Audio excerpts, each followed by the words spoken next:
Point बना के लेके आया हूं। देखिए आप पॉइंट्स क्या है, परीक्षाएं कब होगी स्पष्ट बताया है। एक चीज आपने देखे हैं, मुझे लगता है शिक्षा मंत्री जी कंफ्यूजन में 2 अगस्त की जगह 2 सितंबर को रीट का बोल दिए कि अभी हमारा पहले से सरकार का जो तय कार्यक्रम है उसके अकॉर्डिंग 2 सितंबर को करेंगे और व्याख्याता का भी सितंबर को एग्जाम होगा। लेकिन एक बात बहुत स्पष्ट रूप से जो उन्होंने कही है कि 3 महीने का समय आप सभी को दिया जाएगा। गौर करिएगा, 3 महीने का समय तैयारी के लिए दिया जाएगा नोटिफिकेशन आने के बाद में। तो जब भी नोटिफिकेशन आता है 3 मई तक तो कुछ भी आने वाला नहीं है। मान लो आपका नोटिफिकेशन 15 मई तक आता है, तो मई के बाद जून, जुलाई, अगस्त, 15 अगस्त के पार हो गया। आप समझ रहे हैं क्या कहना चाह रहा हूं? इसका मतलब मेरे अनुभव के हिसाब से, मेरे से आप सुनना चाहते हैं तो 2 अगस्त को तो रीट का एग्जाम होने की संभावना बिल्कुल नहीं के बराबर है। 2 अगस्त को होने की संभावना नहीं के बराबर है, क्योंकि 3 मई के दिन लॉकडाउन खुलेगा। और अगर 4 मई को भी माननीय शिक्षा मंत्री जी अगर इसकी वैकेंसी, इसकी रीट का नोटिफिकेशन जारी अगर करवाते हैं 4 मई को भी, तो मई के बाद में देखो जून, जुलाई, अगस्त, 4 अगस्त आ जाता है। इसका मतलब 2 अगस्त को रीट का एग्जाम नहीं है। ध्यान रखने की बात है, 3 से 4 महीने तक का आपको समय लगभग मिलने वाला है। लेकिन माननीय शिक्षा मंत्री जी ने बहुत ही बार बार बीच में बात कही है कि देखिए इस समय लॉकडाउन के समय में घर पर बैठकर आपको तैयारी करने का बहुत अच्छा अवसर है। घर पे बैठ के तैयारी कीजिए, लगातार पढ़िए, अपनी तैयारी को मजबूत कीजिए, पढ़ते रहिए, क्योंकि एग्जाम तो कराना ही है। क्योंकि स्कूल के अंदर टीचर्स की कमी है। कुछ बच्चों के मैं लगातार कमेंट्स देख रहा हूं कि इस साल नहीं होगी, उस साल नहीं होगी। ये देखो, मैं सब बच्चों को कह रहा हूं जरा गौर से सुनना। 20 से 25% स्टूडेंट ऐसे होते हैं जिनका काम केवल अफवाहें फैलाना होता है, जिनका काम कोई भी सरकार हो, चाहे बीजेपी की हो, चाहे कांग्रेस की हो, चाहे कोई भी सरकार हो, चाहे कोई भी मंत्री हो, उनकी केवल और केवल आलोचना करना, इधर उधर बातें करना, केवल उनका ये काम है। हमें तथ्य और तर्कों के आधार पर चलना है, जो चीज जैसी है उसको लेके समझना है और फिर अपनी तैयारी में लग जाना है। ये कुछ विद्यार्थी ऐसे होते हैं जो कि आपकी तैयारी के अंदर बाधा उत्पन्न कर देंगे। आप घर पे लगातार पढ़ रहे हो, 5 से 7 घंटे पढ़ रहे हो, मोटिवेशन खत्म कर देंगे। बुरा लगेगा, कड़वी बात कह रहा हूं, लेकिन ऐसे विद्यार्थियों से दूर रहने की जरूरत है। ध्यान रखना, अगर कंपटीशन के अंदर मेहनत करनी है, सक्सेसफुल अगर होना है, तो अपने को भरोसा रखना है खुद के ऊपर।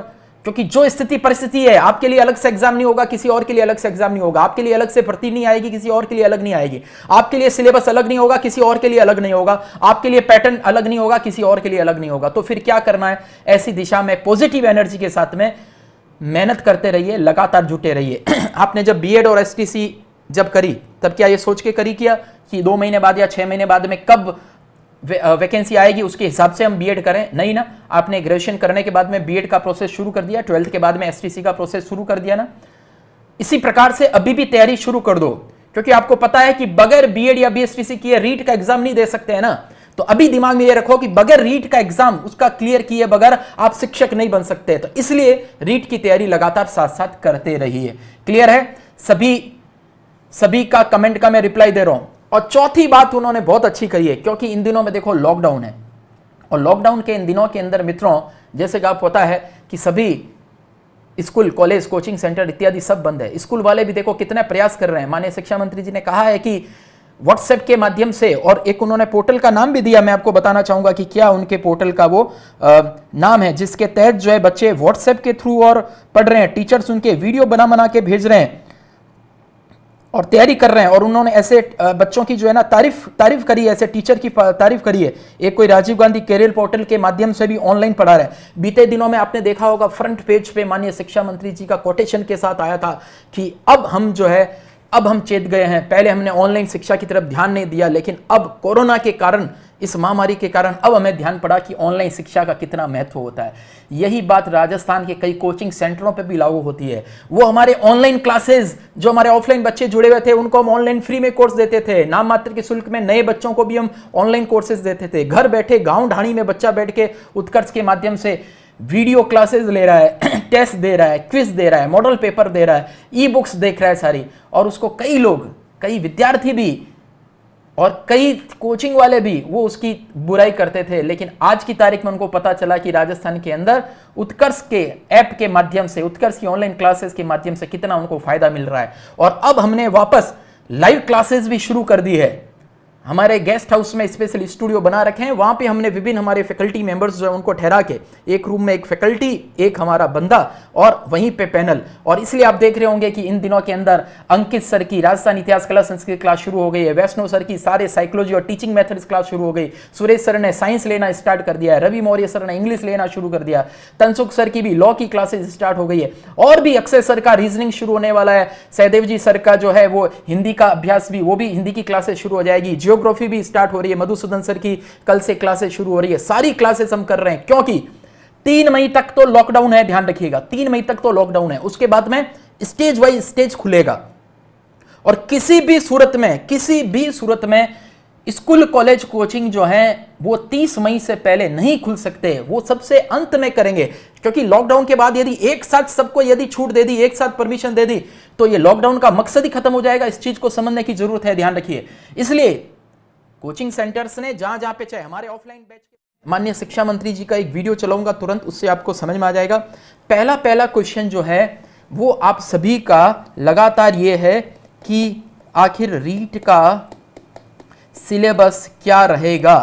बिग ब्रेकिंग न्यूज है, लगातार जो आपका कंफ्यूजन था वो दूर रहने वाला है। आखिर रीट का सिलेबस क्या रहेगा, जो शिक्षक पात्रता परीक्षा है उसका सिलेबस क्या वही रहेगा या बदलेगा, कुछ उसमें बदलाव आएगा, क्या रहेगा, इसके बारे में पहले शिक्षा मंत्री जी ने क्या कहा, उनकी एक क्लिप मैं आपको दिखा रहा हूं, अच्छे से उसको सुनिए समझिए और उसके बाद मैं उसके बारे में आगे बातचीत करूंगा। सुनिए, देखिए शिक्षा मंत्री जी ने क्या कहा। छोटी सी क्लिप हमने अलग से आज निकाली है, मैं बैठ के वही अलग अलग क्लिप करके उसको रेंडर करना, एडिटिंग करना, उसी के अंदर में लगा हुआ था। देखिए शिक्षा मंत्री जी ने क्या कहा।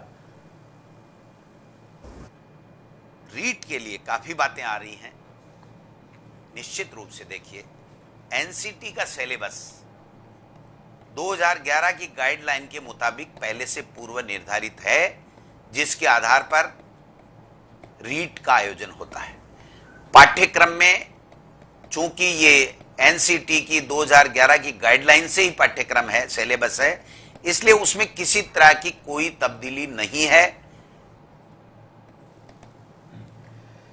तो आपने अच्छे से सुना क्या कहा माननीय शिक्षा मंत्री जी ने कि एनसीटीई का सिलेबस जो 2011 की गाइडलाइन के अनुसार है और इसी के अनुसार जो है वो रीट का आपका सिलेबस है और इसलिए रीट के सिलेबस में किसी प्रकार का कोई परिवर्तन नहीं है। ध्यान रखिएगा, हमारे लगातार कई बच्चे जो ऑनलाइन कोर्स खरीद रहे थे वो बताते थे, हालांकि मैंने भी पिछले अपने वीडियो में बताया कि अभी जो उत्कर्ष ऐप के माध्यम से जो पढ़ रहे हैं इन दिनों में साइकोलॉजी पढ़ो, टीचिंग मेथड्स पढ़ो, हिंदी पढ़ो, सेकंड लैंग्वेज पढ़ो और थोड़ा सा जो होगा जो पहले से था या उसका अलग से पेपर होगा या कोई और मापदंड तय होगा, चेंज होगा, ये सब चीजें शिक्षक बनने के लिए हैं, न कि पात्रता परीक्षा के लिए।